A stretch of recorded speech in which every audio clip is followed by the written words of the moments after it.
Out of the northern mists, they came in dragon-headed ships, a storm of axes and fury that plunged Europe into an age of terror. They were raiders, pirates, and warriors who served pagan gods. They were the Vikings, but they were not just mindless destroyers. They were the most ambitious sailors, traders, and explorers of their time, who remapped the world from Russia to America. This is the story of the Northmen. This is the full story of the Viking Age in 3 minutes.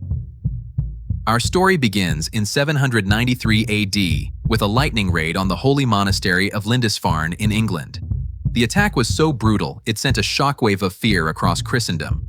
The Viking Age had begun. Fueled by overpopulation and ambition, Scandinavian raiders used their ultimate technology, the longship.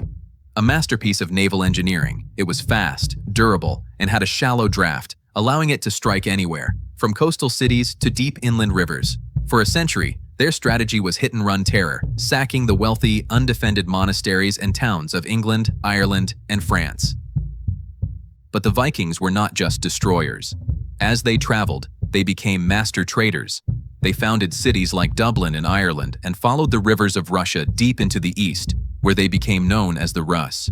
Their trade routes stretched all the way to Constantinople, where the elite Vikings served as the emperor's personal bodyguards, the legendary Varangian Guard.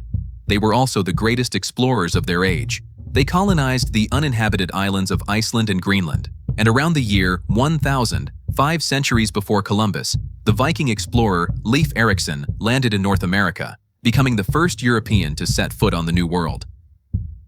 But the age of the Sea Kings could not last forever. As the Vikings settled in foreign lands like England and France, they began to adopt new customs and a new faith: Christianity. The warrior ethos of Odin and Thor was gradually replaced. At the same time, the kingdoms of Europe grew stronger, building castles and fielding professional armies that could finally stand against the Viking charge. The end of the Viking Age is traditionally marked by a single epic battle in 1066, the Battle of Stamford Bridge, where the last great Viking invasion of England was decisively crushed. The world had changed. The Vikings had become the kings and knights of medieval Europe. For 300 years, the Vikings were the defining force of their era. They were raiders who brought terror, but also traders and explorers who forged new nations and connected the world. They left their mark in the laws, language, and even the DNA of nations from Britain to Russia. The final act of the Viking Age would be performed by their descendants. Just weeks after the Battle of Stamford Bridge, the Duke of Normandy, a man of Viking blood, would invade England and change the course of history forever. Click the video on your screen to watch the full story of William the Conqueror and the Norman conquest in 3 minutes. And be sure to subscribe to Epic Past so you don't miss a single story that shaped our world.